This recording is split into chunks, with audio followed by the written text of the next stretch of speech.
In the early 1950s, the physical reality of how people listened to music changed. The massive dance halls of the previous decade gave way to the intimacy of private living rooms. For years, the ensemble format relied on sheer volume. These big bands were built for acoustic projection, using dense walls of brass to fill large spaces without the aid of modern amplification. As recording technology and home audio equipment improved, the cultural focus shifted. The spotlight moved away from the thundering ensemble and locked onto the singular, localized voice of the solo singer. This created an immediate engineering conflict.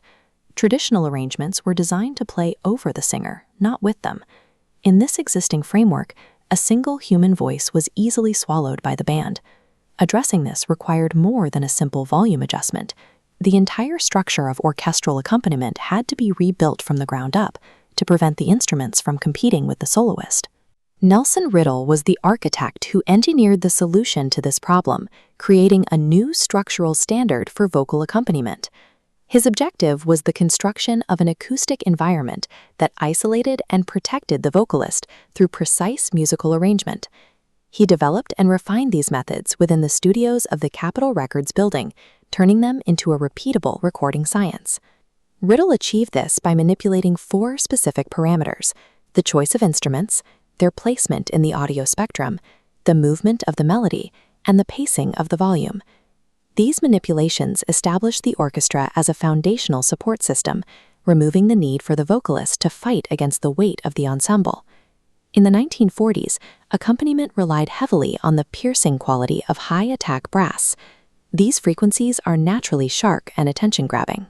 Riddle began by stripping these high-frequency instruments away from the immediate space surrounding the vocal. He replaced them with instruments that possessed a softer, warmer texture, specifically lower register woodwinds, bass flutes, and muted horns. By utilizing the lower registers, he produced a resonance that felt supportive rather than aggressive, creating a smoother tonal bed for the voice. This score illustrates the shift. The arrangement focuses heavily on the lower octaves, providing a rich, dark texture that sits well below the singer's natural range. This timbral choice ensured that the orchestra provided a solid foundation without ever clashing with the singer's natural vocal overtones. The human singing voice naturally occupies a specific middle frequency range. Traditional arrangements very often cluttered this mid-range, meaning singers had to project with unnatural force just to be heard clearly in the mix. Riddle's solution was frequency isolation. He pushed instrumentation to the extremes: deep upright basses at the bottom, violins at the top. This created a mid-range cradle, a deliberate void in the center. In a recording session, the vocal waveform dropped perfectly into that void, sitting clearly without interference. This rigorous spatialization meant that no matter how large the orchestra grew, the vocalist never had to shout to maintain their presence. Most vocal arrangements of the era were static, using sustained chords to provide a simple rhythmic backdrop. Riddle introduced the counter melody, an independent musical line that moved alongside the singer, creating a dual narrative. The timing was precise. When the vocalist sang, the orchestra remained steady. The moment the vocalist paused, the counter melody surged forward to answer. This wasn't background noise. It was a structural mechanism designed to create a direct musical conversation between the instruments and the lyrics. This contrapuntal approach gave the orchestration a sense of psychological depth, elevating the band into an active character within the song.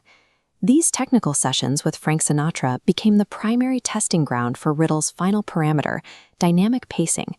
He employed a technique known as the long crescendo, a controlled build that gave the recordings a sense of relentless forward motion. Rather than sudden jumps in volume, the long crescendo is a gradual, mathematical increase in both sound and instrumental density over several bars of music.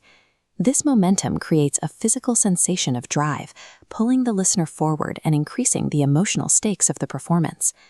Riddle engineered these builds to peak at the exact moment the lyrics reach their emotional climax, aligning the music perfectly with the story. This transformed the arrangement into a physical force, one that actively propelled the singer toward the song's conclusion. Low register timbres, frequency isolation, counter melodies, and dynamic crescendos. Together, these four parameters formed a complete framework for modern pop orchestration. This framework was adaptable to any voice, providing a perfect, intimate anchor for the melancholic recordings of Nat King Cole. It was equally effective for the vibrant, complex phrasing of Ella Fitzgerald, proving the methodology's extreme versatility. These engineering decisions elevated standard popular songs into sophisticated psychological landscapes, rewarding the listener with genuine depth. Riddle's approach didn't just support the singer, it established a new compositional standard for how an orchestra and a voice should interact. This mid-century framework remains the gold standard in the modern recording environment. Contemporary vocal arrangements still rely on these exact acoustic spacing methodologies to ensure the singer remains the center of the sonic world.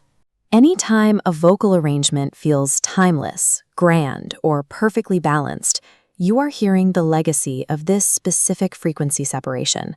This engineering approach established the orchestra as an expansive, three-dimensional world, forever changing the relationship between the singer and the band. This was brought to you by Notes and Silences. Thank you for listening.